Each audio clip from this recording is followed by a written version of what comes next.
Konami's Silent Hill Homecoming is the 6th installment in the ultra-eerie franchise. This time, you slowly creep in the shoes of returning war veteran Alex Shepard, who's in search of his missing brother and father, and somehow finds his way to Silent Hill.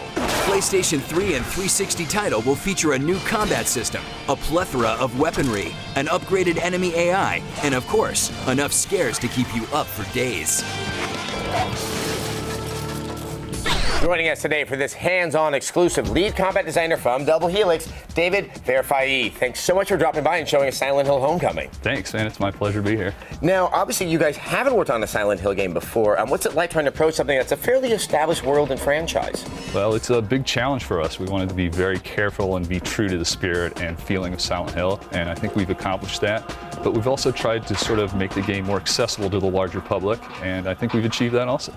Now, where does this fall into the overall storyline of Silent Hill? It's a separate story, but it takes place largely in Silent Hill also. Now, looking at the game right now, have you done anything with the controls, obviously, in an effort to make it more accessible to more players? Absolutely. There's a lot of enhancements that have been made. One of the big ones that people will notice right away is the camera system. It's a free-form controlled camera system that you control with the right analog stick. Likewise, the navigation has been updated. It's an 8-way strafe navigation, so whichever direction you move the stick is the direction your character will move. Another neat thing we've done in terms of controls is we've given the player the ability to go into first-person look. So that's an ability to sort of examine your environment in a more detailed and close way. Now, inside of the game here, where are we inside of Silent Hill Homecoming right now, and what's about to happen or what has happened? Okay, so Silent Hill Homecoming is the story of Alex Shepard, who returns home from the war. He's been having some disturbing nightmares, so he returns home, and when he returns home, he finds the town in sort of a state of disarray and his brother missing. So the story is his quest for searches for answers for those. And right now we're in the hotel, which is sort of the earlier part of the game still. We've traveled throughout 4 floors of the hotel and have gotten sort of to the end of this level. And right now our objective is to search out the greenhouse and find information there. Now, obviously, when you go searching things inside of Silent Hill, there's usually something very creepy and unpleasant that's waiting for you. Are we going to see the revisiting of some of those, like Pyramid Head and stuff from the older Silent Hill games? There are definitely some characters that make return visits. I think fans of the series are going to be quite happy. Right now what's going on is one of our real-time transitions to a hell state. What's really cool about this one is it happens all in real time. You can move around during it. It dynamically happens in front of your eyes. So.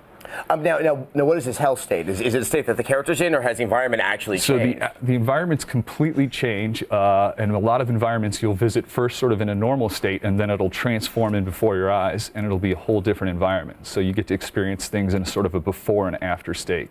Now, right here, we actually have an individual. Is he in the hell state? Is he real? I mean, usually when you run into someone in Silent Hill, it's a little bit dubious. Yeah, well, so we don't want to talk too much about that, but this is the character called the Mayor, which you meet earlier in the game. Here you meet him, and this is an example of a dialogue tree in which you sort of have different options to steer the dialogue in different directions. Some of the dialogue trees, the options just allow you to get more information for the real hardcore players that want to find out more about the history and lore of Silent Hill. They can branch into those dialogues. Other ones have real options that affect the outcome of the game, so it's a neat addition to the game. So this is a game that you could probably play through 2 or 3 times and do get something different each time. Absolutely. I think there's a lot of replay value in this game.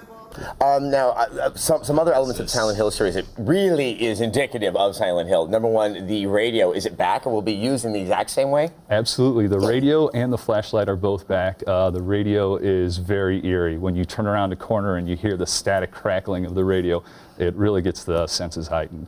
And the flashlight is back. It is amazing. It affects gameplay. It creates some beautiful visuals. So I think people will really enjoy it. Now, obviously, I asked about some of the older monsters that are in Silent Hill 5. What are some of the new ones that we can be looking for? And are they, well, what are they like? There's an amazing breadth to the monsters in Silent Hill. There's some slow characters that have ranged attacks, like the smog creature. There's fast characters that like to get in and close, like the feral dog. And there's also a whole set of boss characters. And in fact, we're starting to see an introduction to one of the bosses here. This boss's name is called Sessler.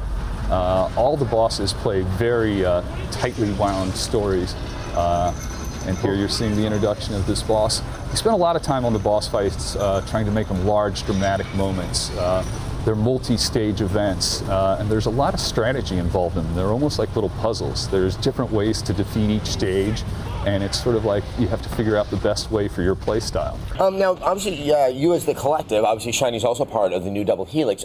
You've done Buffy games and stuff, but nothing that's like full-on horror.